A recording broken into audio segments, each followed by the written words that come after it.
بسم اللہ الرحمن الرحیم الحمد للہ رب العالمین والصلاة والسلام علی سید الانبیاء والمرسلین وعلی آلہ واصحابہ واہل بیتہ وذریاتہ اجمعین والعاقبۃ للمتقین. قال اللہ تبارک وتعالی فی کلامہ المجید والفرقان الحمید. بسم اللہ الرحمن الرحیم. اتل ما اوحی الیک من الکتاب واقم الصلاۃ ان الصلاۃ تنہی عن الفحشاء والمنکر ولذکر اللہ اکبر واللہ یعلم ما تصنعون. صدق اللہ العظیم وصدق رسولہ النبی الکریم. مولاي صل وسلم دائما ابدا علی حبیبک خیر الخلق کلہم. رب اشرح لی صدری ویسر لی امری واحلل عقدۃ من لسانی یفقہوا قولی. الحمدللہ رب العالمین. اس سے پہلے ہم اللہ تعالیٰ کے فضل و کرم سے سورہ عنکبوت کے 4 رکوع کی تفسیر بیان کر چکے ہیں، اور آج ماہ رمضان المبارک کا دن ہے. الحمدللہ رب العالمین اتوار کا دن ہے، اور ہم اس کے 5ویں رکوع کی تفسیر بیان کریں گے. اور یہاں سے 21واں سپارہ اتل ما اوحی کی ابتدا ہوتی ہے. اور یہ سب اللہ تعالیٰ کا فضل و کرم ہے کہ جس نے ہمیں توفیق عطا فرمائی کہ آپ کے سامنے تسلسل کے ساتھ قرآن مجید فرقان حمید کے 20 پاروں کی تفسیر بیان کی، اور آج انشاءاللہ تعالیٰ 21ویں پارے کی ابتدا ہو رہی ہے. تو اس کی ابتدا میں اللہ تبارک و تعالیٰ نے ارشاد فرمایا کہ اتل ما اوحی الیک، کہ آپ تلاوت کیجئے اس کی جو آپ کی طرف وحی کی گئی ہے، من الکتابی، کتاب میں سے، واقم الصلاۃ، اور نماز کو قائم رکھیے گا. تو یہ اللہ تبارک و تعالیٰ نے اپنے حبیب علیہ السلام کو اس کا حکم فرمایا کہ اللہ تبارک و تعالیٰ کی کتاب کی تلاوت جاری رکھے اور اپنے نماز کو قائم رکھے. اور نماز کے قائم کرنے کا حکم کتنا مؤکد ہے، کتنی مرتبہ قرآن مجید فرقان حمید میں اس کے بارے میں ذکر کیا گیا. تو علماء نے لکھا تقریباً 700 بار نماز کا حکم آیا ہے، اور نماز قائم کرنے کا حکم دیا گیا ہے. یعنی نماز کو قائم کرنے سے مراد اس کو باقاعدگی کے ساتھ اس کو پڑھا جائے، اس کے تمام فرائض، واجبات، سنن اور مستحبات کے ساتھ تمام امور کا، آداب کا خیال رکھتے ہوئے، اور اللہ تبارک و تعالیٰ سے قرب حاصل کرنے کی نیت سے. تو یہ نماز کو قائم کرنا کہلاتا ہے. پھر نماز کا فائدہ بیان کرتے ہوئے اللہ تعالیٰ نے ارشاد فرمایا کہ ان الصلاۃ تنہی عن الفحشاء والمنکر، بے شک نماز منع کرتی ہے عن الفحشاء، بے حیائی سے، والمنکر، اور برائی سے. تو یہ الحمدللہ رب العالمین یہ آیت طیبہ بہت مشہور ہے، اور مسلمانوں کو بچے کو بھی اس آیت کے بارے میں معلوم ہے کہ بے شک اللہ نے نماز کے بارے میں فرمایا کہ نماز بے حیائی سے بھی روکتی ہے اور برائی سے بھی روکتی ہے. اور اس کے روکنے کی وجہ کیا ہے؟ اس کے روکنے کی وجہ یہی ہے کہ نماز کی ادائیگی کا جو حکم دیا گیا ہے، وہ حکم اس طرح سے دیا گیا ہے کہ نبی کریم صلی اللہ تعالیٰ علیہ وسلم نے ارشاد فرمایا کہ ان تعبد اللہ کأنک تراہ، کہ تو اللہ کی عبادت اس طرح کر گویا کہ تو اس کو دیکھ رہا ہے. فإن لم تکن تراہ فإنہ یراک، اور اگر تو اسے نہیں دیکھ پاتا تو یہ سمجھ لے کہ وہ تجھے دیکھ رہا ہے. جب ایک مسلمان دن میں 5 مرتبہ اسی نیت و ارادے کے ساتھ اپنی نماز پڑھے، اور کتنی رکعتیں ایک مسلمان پڑھتا ہے ایک دن میں، اور کتنا ٹائم روزانہ اس کا لگتا ہے، تو انسان مسلمان اس مراقبے میں پکا ہو جاتا ہے، اور اس کے دل میں یہ خیال جاری ہو جاتا ہے کہ میرا رب مجھ کو دیکھ رہا ہے، میرا رب میری نگرانی کر رہا ہے. تو اب یہی وہ ایک تصور ہے جو انسان کو گناہوں سے روکتا ہے. کیونکہ انسان کی نفسیات یہ ہے کہ اگر اس کو کھلا چھوڑ دیا جائے، اس پہ کوئی روک ٹوک نہ ہو، اس کو کوئی واچ کرنے والا نہ ہو، اس کی کوئی نگہبانی کرنے والا نہ ہو، تو پھر انسان لاپرواہی اختیار کرتا ہے اور اپنی منمانی کرتا ہے، اپنی مرضی چلاتا ہے۔ اسی نفسیات کی وجہ سے یہ شاہراہوں پہ، روڈوں پر سگنلز لگائے جاتے ہیں اور ان پہ کیمراز لگائے جاتے ہیں کہ یہ سگنلز کا خیال رکھے تاکہ ایکسیڈنٹ سے بچا جا سکے، اور جہاں پر وہ فاؤل کرتا ہے اور سگنلز کو توڑتا ہے تو اس کا چالان ہوتا ہے، اس کو ٹکٹ ملتی ہے، جس کی وجہ سے پھر وہ قانون کی پابندی کرتا ہے۔ تو یہ انسان کی نفسیات ہے، اور گناہ بھی انسان عام طور پہ اسی صورت میں بچتا ہے کہ جب وہ سمجھ لے کہ مجھے کوئی دیکھ رہا ہے۔ تو اسلام یا نماز مسلمان کو یہ مراقبہ کرواتی ہے کہ تیرا رب تجھے دیکھ رہا ہے۔ تو جب انسان کے دل میں یہ خیال گھر کر جائے کہ میرا رب مجھے دیکھ رہا ہے، تو نہ تو پھر بے حیائی کا کام کرے گا اور نہ ہی کوئی برائی کا کام کرے گا۔ تو یہ وہ چیز ہے جو نماز کے فوائد میں اللہ تبارک و تعالیٰ نے بیان فرمائی کہ بے شک نماز بے حیائی اور برائی سے روکتی ہے۔ اب ذہن میں یہ سوال آتا ہے کہ جناب بعض لوگ تو نماز بھی پڑھتے ہیں لیکن وہ بے حیائی سے نہیں رکتے، بعض لوگ نماز باقاعدگی سے پڑھتے ہیں لیکن برائی سے نہیں رکتے ہیں، تو اس کی کیا وجہ ہے؟ تو دیکھیں، اس کی وجہ یہی ہے کہ انہوں نے نماز صحیح طور پہ ادا نہیں کی۔ نماز ادا کرنے کا جو حق تھا اس حق کے ساتھ نماز کو ادا نہیں کیا۔ لوگوں نے اس کی ظاہری صورت کو لیا اور طوطے کی طرح اس کو کرنا شروع کر دیا، اور اس کا کیا مقصد تھا اس مقصد سے خالی ہو کر اس کو پڑھا، تو اس کی وجہ سے پھر ان کے اوپر جو اچھے اثرات مرتب ہونے تھے وہ اچھے اثرات اس پہ مرتب نہیں ہوتے، اور وہ نماز کا پابند ہونے کے باوجود بے حیائی بھی کرتا ہے، بعض اوقات گناہوں میں بھی لگا رہتا ہے۔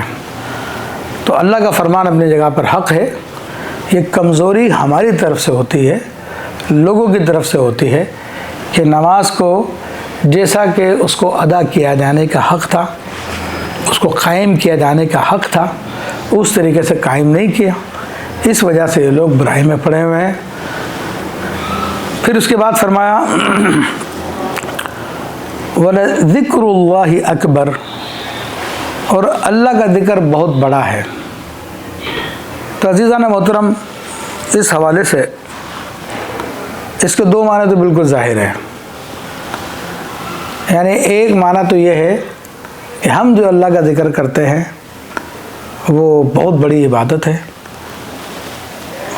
اور اس کا دوسرا معنی یہ ہے کہ انسان جب نماز پڑھتا ہے اللہ کا ذکر کرتا ہے، اور اللہ کی سنت یہ ہے، وہ فرماتا ہے فَاذْكُرُونِي اذکرکم، تم میری یاد کرو میں تمہاری یاد کروں گا۔ تو جب انسان اللہ کی یاد کرتا ہے تو اللہ اس کی یاد کرتا ہے۔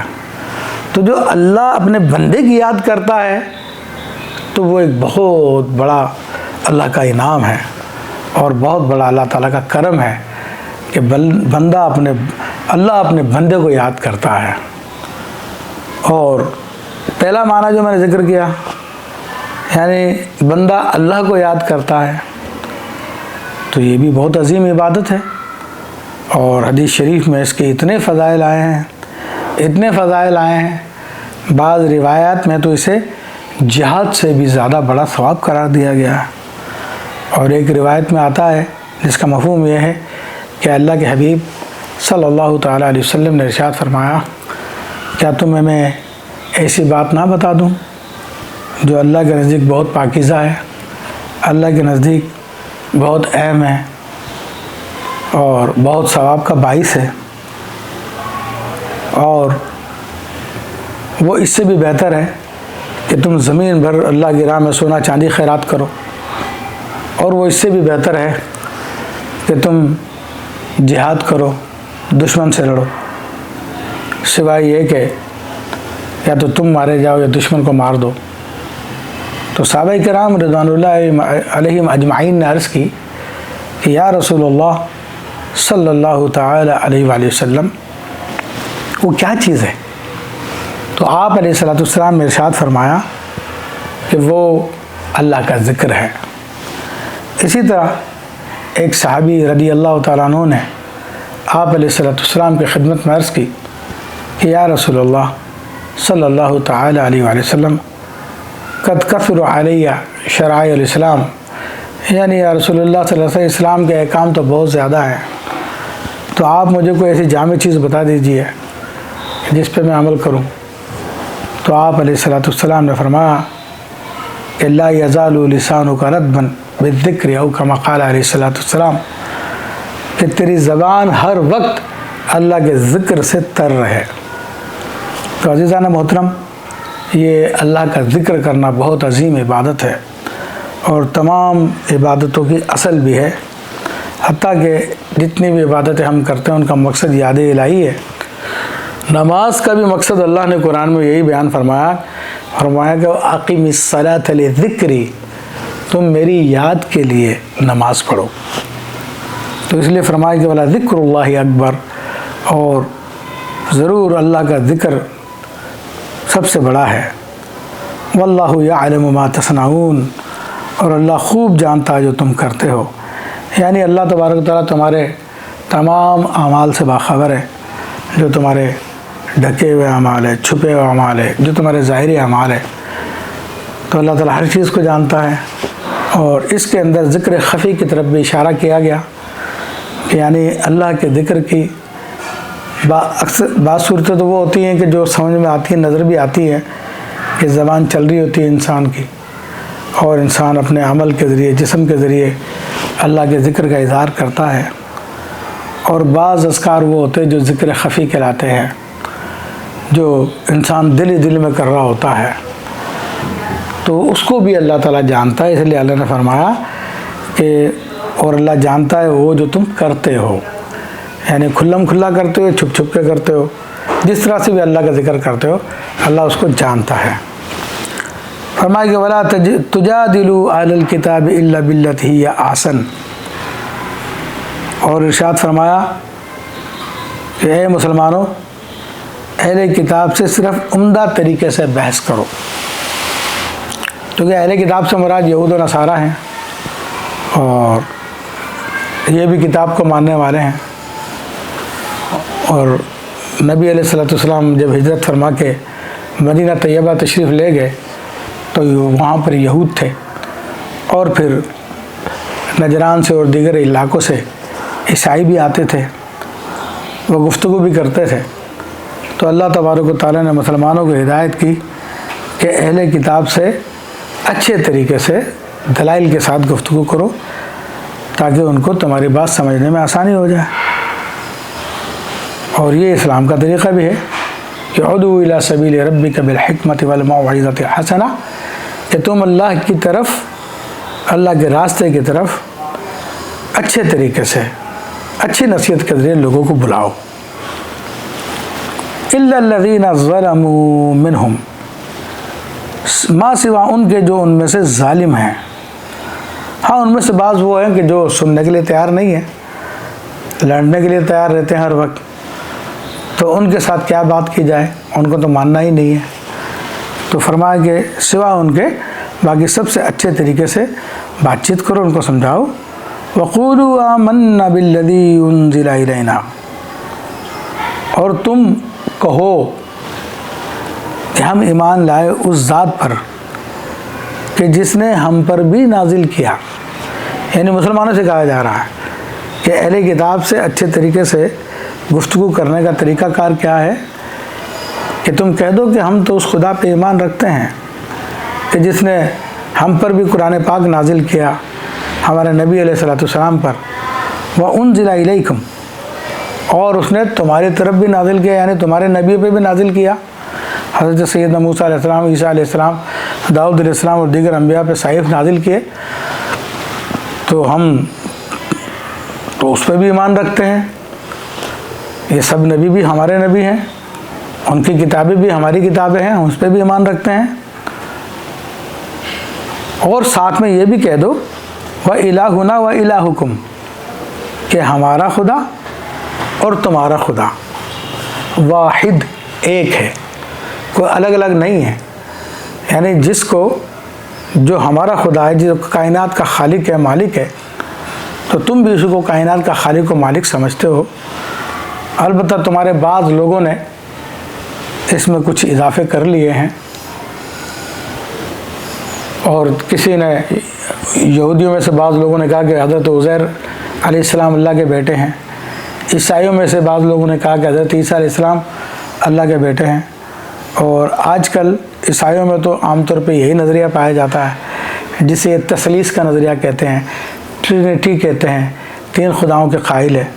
حالانکہ آپ پوری کی پوری آپ انجیل کو دیکھ لیجئے، آپ کو کہیں بھی اللہ جل شانہ کے سوا کسی اور خدا کا ذکر نہیں ملے گا۔ آپ توریت کو دیکھ لیجئے، زبور کو دیکھ لیجئے، انجیل کو دیکھ لیجئے، آپ تمام صحائف کو دیکھ لیجئے، تو وہاں پر آپ کو کسی اور خدا کا ذکر نہیں ملے گا۔ حتیٰ کہ ہندوؤں کی ویدوں میں بھی دیکھیں گے تو آپ کو خدا واحد کا ذکر مل جائے گا۔ تو فرمایا کہ تم ان سے کہہ دو کہ ہم تو ایمان لاتے ہیں اس پر جو ہم پر بھی نازل کیا گیا، جو تم پہ بھی نازل کیا گیا ہے، اور ہمارا خدا اور تمہارا خدا ایک ہی واحد ہے، وَنَحْنُ لَهُ مُسْلِمُونَ، اور ہم اسی کی مانتے ہیں، ہم اسی کی اطاعت کرتے ہیں۔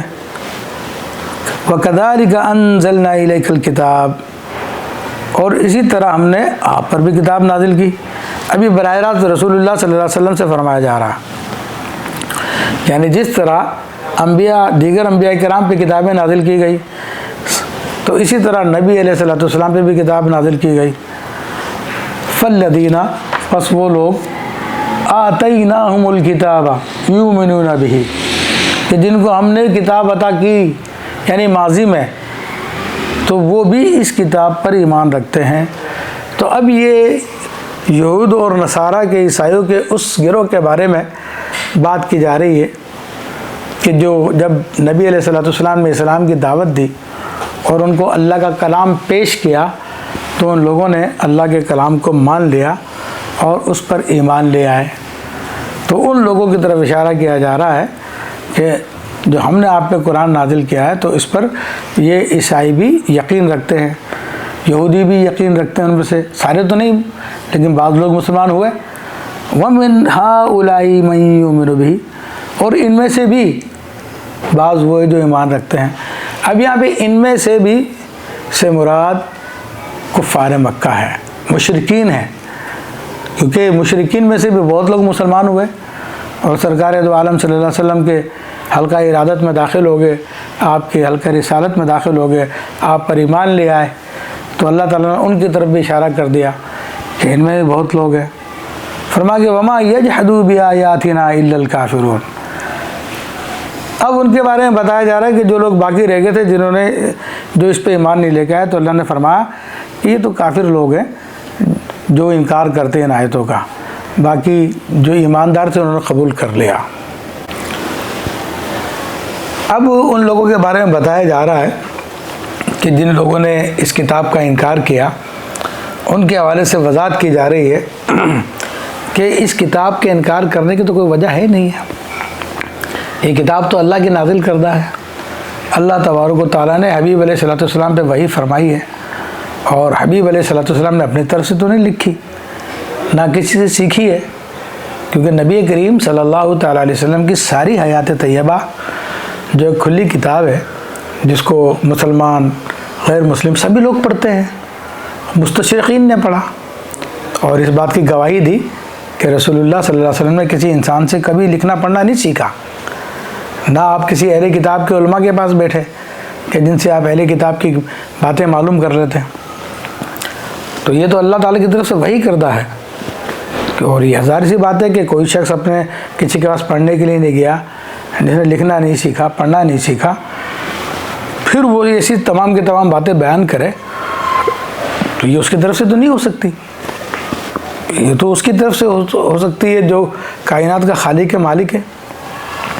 تو اللہ تبارک و تعالیٰ نے اسی بات کی طرف اشارہ فرمایا، اور ارشاد فرمایا کہ وما كنت تتلو من قبله من کتاب ولا تخطه بیمینک، کہ اور آپ اس سے پہلے نہیں تلاوت کرتے تھے، یعنی اس قرآن کے نزول سے پہلے کسی کتاب کی آپ نے تلاوت نہیں کی، کسی کتاب کو آپ نے نہیں پڑھا، ولا تخطه بیمینک، اور نہ ہی اس سے پہلے آپ اپنے ہاتھ سے لکھتے تھے، اذن لارتاب المبطلون، ورنہ باطل پرست شک میں پڑ جاتے ہیں۔ یعنی جن لوگوں کو جو لوگ انکار کر رہے ہیں اور انکار کرنا چاہتے ہیں تو ان کو تو اور موقع مل جاتا۔ باطل کی پیروی کرنے والے کہتے کہ بھائی یہ تو لکھنا پڑھنا جانتے تھے، انہوں نے خود اپنے طور پہ لکھ لیا، لیکن اب یہ باطل پرستوں کا ایک دروازہ بند کر دیا کہ بھائی وہ تو لکھنا وہ تو انہوں نے تو کبھی نہیں لکھا اس سے پہلے، نہ انہوں نے کبھی اس سے پہلے پڑھا۔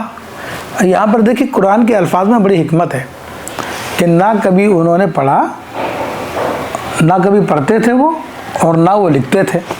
یہ نہیں فرمایا کہ وہ لکھنا نہیں جانتے تھے، وہ پڑھنا نہیں جانتے تھے، کیونکہ آپ تو تلمیذ رحمان ہیں، آپ علیہ الصلوۃ والسلام تو اللہ کے شاگرد ہیں، اور اللہ تبارک و تعالیٰ اور طالب علم کی صلاحیت اپنے استاد کی صلاحیت کے اوپر ڈیپینڈ کرتی ہے۔ تو جس کا سکھانے والا رحمان ہو اور سیکھنے والے محمد رسول اللہ صلی اللہ علیہ وسلم ہو تو کون سی چیز باقی رہ جائے گی؟ تو اس لیے اللہ نے اس بات کا تو بیان فرمایا کہ آپ نہیں لکھتے تھے اس سے پہلے، نہ اس سے پہلے آپ پڑھتے تھے۔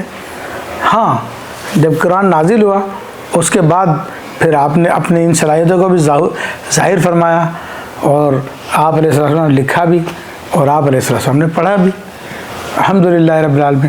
اور اس کے دلائل تو خیر بہت زیادہ ہیں، لیکن اب یہاں پہ اتنا وقت نہیں کہ اس پہ ہم کلام کریں۔ تو اللہ تعالیٰ فرماتے ہیں بل ہوا آیات بینات فی صدور الذین اوتوا العلم، بلکہ یہ ان لوگوں کے سینوں میں واضح آیتیں ہیں جن کو علم دیا گیا ہے۔ یعنی ہمارے نبی علیہ السلام تو اللہ کی ایک نشانی نہیں بلکہ نشانیوں کا مجموعہ ہے۔ خود سرکار دو عالم صلی اللہ تعالی علیہ وآلہ وسلم اتنے باصلاحیت کہ آپ علیہ السلام کی صلاحیتوں کو تمام لوگوں نے تسلیم کیا۔ اعلان نبوت سے پہلے کفار مکہ آپ کو صادق و امین کہا کرتے تھے، اپنی امانتیں آپ کے پاس لا کے رکھوایا کرتے تھے، اپنے جھگڑوں کے فیصلے آپ علیہ السلام سے کروایا کرتے تھے۔ تو آپ تو اللہ کی بڑی نشانی ہے، اور اللہ تبارک و تعالیٰ نے آپ کو پورا ایک معجزہ بنایا آپ علیہ السلام کو۔ تو فرمایا کہ وما یجحدوا بآیاتنا الا الظالمون، کہ ہماری نشانیوں کا انکار نہیں کرتے مگر جو ظالم لوگ ہیں وہی انکار کرتے ہیں۔ تو اللہ کے حبیب صلی اللہ تعالیٰ علیہ وسلم تو ایسی اللہ کی بڑی نشانی تھے کہ آپ کے چہرہ مبارکہ کو جن لوگوں نے دیکھا تو انہوں نے دیکھتے کہا کہ کسی جھوٹے کا چہرہ نہیں ہو سکتا، دیکھتے ہی آپ پر ایمان لے آتے تھے، سوائے وہ کہ جن کو مقصد انکار کرنا تھا، سوائے یہ کہ جنہوں نے ٹھان لی تھی کہ ہم ایمان نہیں لے کے آئیں گے، وہ ظالم لوگ محروم رہے۔ باقی جس نے بھی آپ کے چہرے کو انصاف کی نظر سے دیکھا، آپ علیہ السلام کے کردار کو دیکھا، تو وہ آپ پہ ایمان لے آئے۔ اور آپ کا اخلاق اور آپ کا کردار کیا تھا؟ ام المومنین عائشہ الصدیقہ رضی اللہ تعالیٰ سے جب عرض کی گئی کہ سرکار دو عالم صلی اللہ علیہ وسلم کے اخلاق کیا تھے، تو آپ نے فرمایا تم نے قرآن نہیں پڑھا، کانا خلقہ القرآن، کہ نبی علیہ السلام کے اخلاق تو قرآن تھے۔ یعنی جو کچھ قرآن پاک میں لکھا ہوا ہے رسول اللہ صلی اللہ علیہ وسلم اس کی عملی تصویر ہے، اور جو رسول اللہ صلی اللہ علیہ وسلم کی عملی تصویر کو ایک کتابی صورت میں دیکھنا چاہتا ہے وہ قرآن پاک کو دیکھ لے۔ سبحان اللہ۔ تو آپ کو تو اللہ نے فرمایا آپ تو بہت نشانیاں ہیں، اور علم والے جانتے ہیں کہ آپ خود بہت نشانیوں کے مجموعہ ہیں۔ اور اس میں اس بات کی طرف بھی اشارہ کہ اہل کتاب کی کتابوں میں آپ علیہ السلام کی آمد کے بارے میں پوری ڈیٹیل موجود تھی، آپ علیہ السلام کا تعلق اس میں بتایا گیا تھا، آپ علیہ السلام کی علامتیں بتائی گئی تھی، آپ کی عادات بتائی گئی تھی، تو وہ سب لوگ جانتے تھے۔ آپ علیہ السلام کی نشانیوں سے انہوں نے پہچان لیا تھا۔ تو اللہ نے فرمایا کہ ہاں، سوائے جو انکار کرنے والے تھے انہوں نے انکار کیا، باقی جو انصاف والے تھے انہوں نے تو مان لیا۔ وَقَالُوا لَوْلَا أُنزِلَ عَلَيْهِ آيَاتٌ مِّن رَّبِّهِ، تو ان منکروں ان کافروں نے کہا کہ ان پر ان کے رب کی طرف سے مطلوبہ معجزات کیوں نہیں نازل کیے گئے؟ یعنی اب وہ کفار مکہ کی ایک عادت ہو گئی تھی کہ جو کہ ان کو لوگوں کو تو نبی علیہ السلام کو ماننا تھا ہی نہیں، تو اس لیے وہ ضد میں نئی نئی باتیں کرتے تھے۔ کبھی کہتے تھے ہمارے لیے باغات لگا دو، ہمارے لیے نہریں بہا دو، ہمارے لیے سونا نکال دو، کبھی کچھ۔ حالانکہ آپ علیہ السلام انہیں چاند کے بھی 2 ٹکڑے کر کے دکھا چکے تھے، آپ علیہ السلام انہیں بڑے بڑے معجزات دکھا چکے تھے، لیکن ان کو نہیں ماننا تھا، پھر وہ نئے معجزات کا تقاضا کرنا شروع کر دیتے تھے۔ اب بات یہ تھی کہ اگر ان کی ہر بات کے مطابق معجزہ ظاہر کیا جاتا اور وہ پھر بھی نہیں مانتے اور ان کو نہیں ماننا تھا، تو پھر اس پوری قوم کو ہلاک کر دیا جاتا۔ تو اس لیے اللہ تبارک و تعالیٰ نے ان کے من مانے معجزات نہیں دکھائے، کیونکہ ان کی وجہ سے پھر دیگر لوگ بھی ہلاک ہو جاتے ہیں۔ تو اللہ نے فرمایا، یہ کہتے ہیں کہ ان کے اوپر وہ نشانیاں کیوں نازل نہیں ہوئی؟ قُلْ إِنَّمَا الْآيَاتُ عِندَ اللَّهِ، تو اللہ تبارک و تعالیٰ نے آپ علیہ السلام کے ذریعے کہلوایا کہ حبیب صلی اللہ علیہ وسلم آپ ان سے فرما دیجیے کہ معجزہ تو اللہ کے ہاتھ میں ہے۔ دیکھیں یہاں پہ ایک بات کی وضاحت کر دوں کہ معجزے کا عطا کرنا یہ اللہ تعالیٰ کے ہاتھ میں ہے، اور جب اللہ تعالیٰ معجزہ کسی نبی کو عطا فرما دے تو اب دکھانا نبی کے ہاتھ میں ہوتا ہے۔ جس طرح کہ اللہ تبارک و تعالیٰ نے سیدنا موسیٰ علیہ السلام کو عصا عطا فرمایا، ید بیضا عطا فرمایا، تو جب ان کے قوم کے لوگوں نے تقاضا کیا تو آپ نے دکھایا وہ معجزہ۔ سیدنا عیسیٰ علیہ السلام کے ہاتھ میں مردوں کو زندہ کیا، آپ مدرزات کوڑی اندھوں کو صحیح فرما دیا کرتے تھے۔ تو یہ معجزے دینا تو اللہ کا کام تھا، لیکن پھر ان کو دکھانا نبیوں کا کام ہوتا ہے۔ تو آپ علیہ السلام کو جو کچھ عطا کیا گیا آپ نے دکھا دیا، تو آپ نے فرمایا کہ بھائی یہ تو اللہ کے ہاتھ میں معجزہ دینا۔ وَإِنَّمَا أَنَا نَذِيرٌ مُّبِينٌ، اور میں تو صرف برسر عام تمہیں عذاب سے ڈرانے والا ہوں، تمہیں یہ بتانے آیا ہوں کہ دیکھو مان لو اللہ کی، اگر تم نہیں مانو گے تو پھر تمہیں عذاب برداشت کرنا پڑے گا۔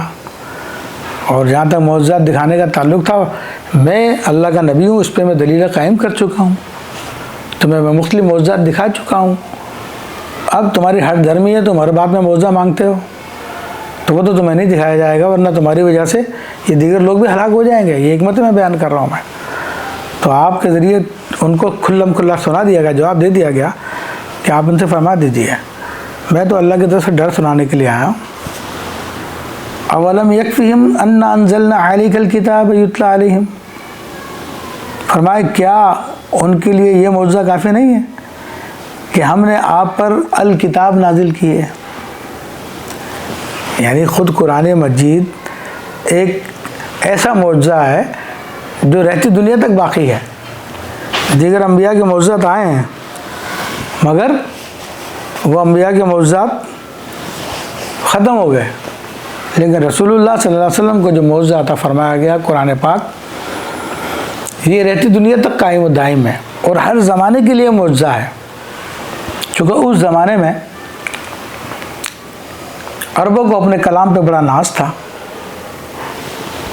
تو اللہ تبارک و تعالیٰ نے ایسا کلام نازل فرمایا کہ جس نے ان کو مبہوت کر دیا، اور ان کو چیلنج کیا گیا کہ ٹھیک ہے تم بھی اس جیسی ایک کتاب لے کر آ جاؤ۔ وہ نہیں لے کے آ سکے، پھر تنزل کیا، اس چیلنج کو ہلکا کیا، کہا اس جیسی کو صورت بنا کے لے آؤ، تو وہ صورت بھی نہیں بنا کے لا سکے۔ پھر اس سے تنزل کیا، پھر فرمایا ارے اس جیسے ایک آیت ہی لے آؤ، تم تو زبان کے بڑے ماہر ہو، لیکن وہ نہیں لا سکے۔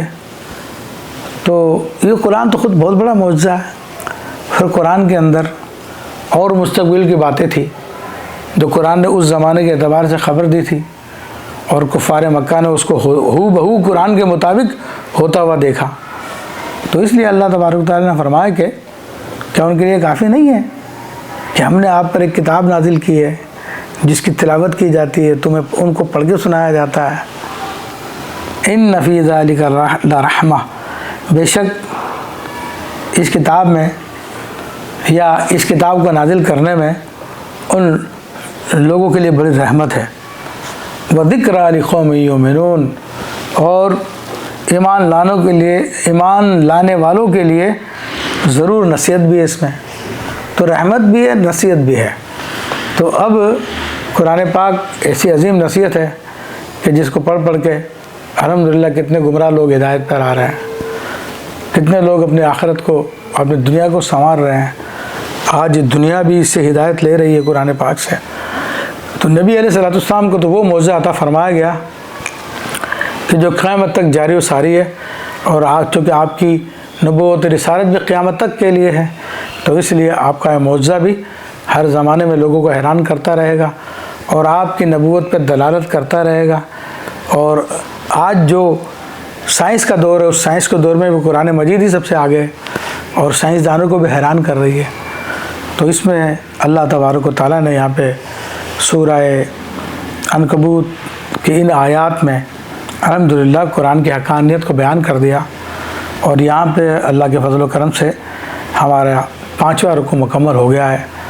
ہم اللہ تعالیٰ سے دعا کرتے ہیں کہ اللہ تبارک و تعالیٰ ہمیں قرآن عظیم کو سمجھنے، اس پہ عمل کرنے، اس کے پیغام کو دیگر لوگوں تک پہنچانے کی توفیق عطا فرمائے۔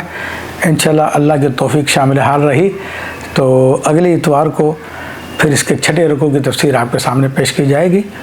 وما علینا الا البلاغ المبین۔